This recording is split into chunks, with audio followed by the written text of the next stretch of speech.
আসসালামু আলাইকুম দর্শক 29শে আগস্ট 2025 সালের একটি সংঘাতময় রাতে রাজধানী ঢাকার আকাশে হঠাৎ যেন ঝড়ের গতিতে উল্কা বৃষ্টি শুরু হয়েছিল।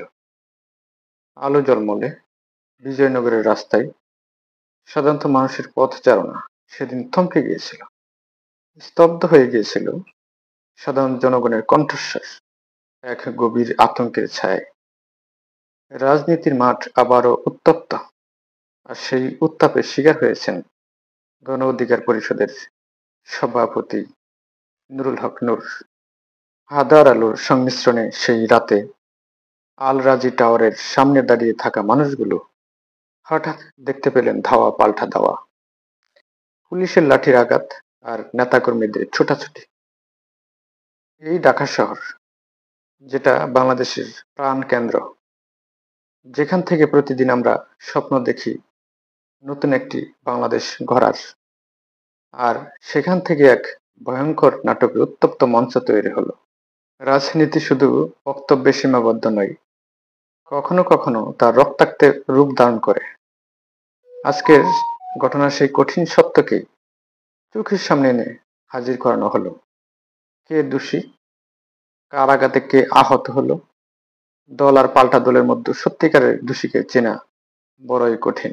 কিন্তু একটাই সত্য, জনগণের চোখে প্রতিদিন বাড়ছে সব প্রশ্ন, প্রতিদিন জমছে বুকের ভিতর ক্ষোভ। আজ আমরা সেই রাতের ঘটনাকে জানবো, বুঝবো, আর খুঁজে বের করার চেষ্টা করব এর পেছনের গভীর রহস্যকে। ঢাকা পোস্ট লিখেছে, রাজধানীর বিজয়নগরের জাতীয় পার্টি ভার্সেস গণ অধিকার পরিষদের নেতাকর্মীদের মধ্যে সংঘর্ষের পর আইন শৃঙ্খলা বাহিনীর হামলায় আহত হয়েছেন গণ অধিকার পরিষদের সভাপতি নুরুল হক নূর। দর্শক, এই একটি লাইনের মধ্যেই যেন ঢাকার উত্তপ্ত রাজনীতির সম্পূর্ণ চিত্র আঁকা হয়ে গেছে। এখানে শুধু সংঘর্ষ নয়, আছে প্রতিদ্বন্দ্বী দুই দলের বিবাদ, আছে আইন শৃঙ্খলা বাহিনীর ভূমিকা, আর আছে একজন আলোচিত নেতার আহত হবার একটা মর্মান্তিক খবর। দর্শক, নুরুল হক নূর নামটি বাংলাদেশের তরুণ প্রজন্মের কাছে কেবল একটি নাম নয়, বরং একটি প্রতীক, একটি আইকন এবং একটি ব্র্যান্ড।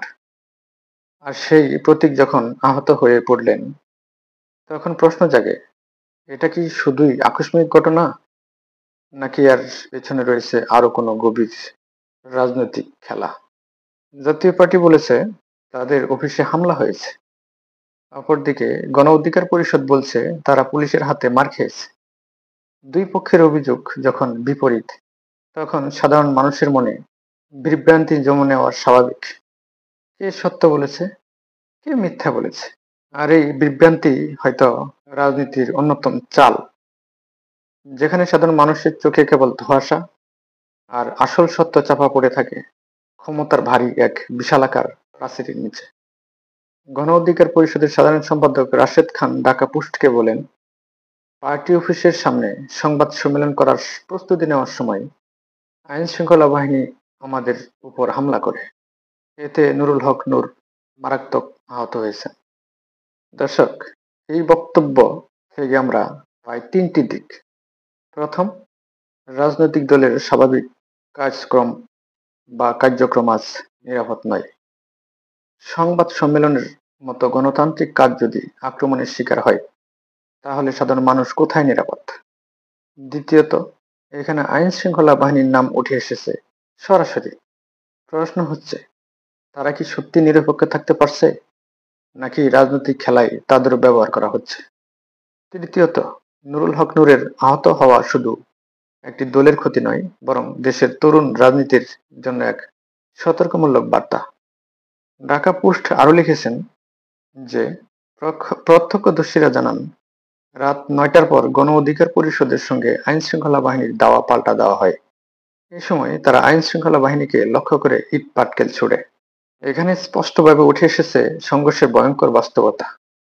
প্রত্যক্ষদর্শীদের মতে, গণ অধিকার পরিষদের কর্মীরাও ইট পাটকেল ছুড়েছে, অর্থাৎ একতরফা দোষ চাপানো যাবে না, এটা পরিণত হয়েছে উভয় পক্ষের সহিংসতায়।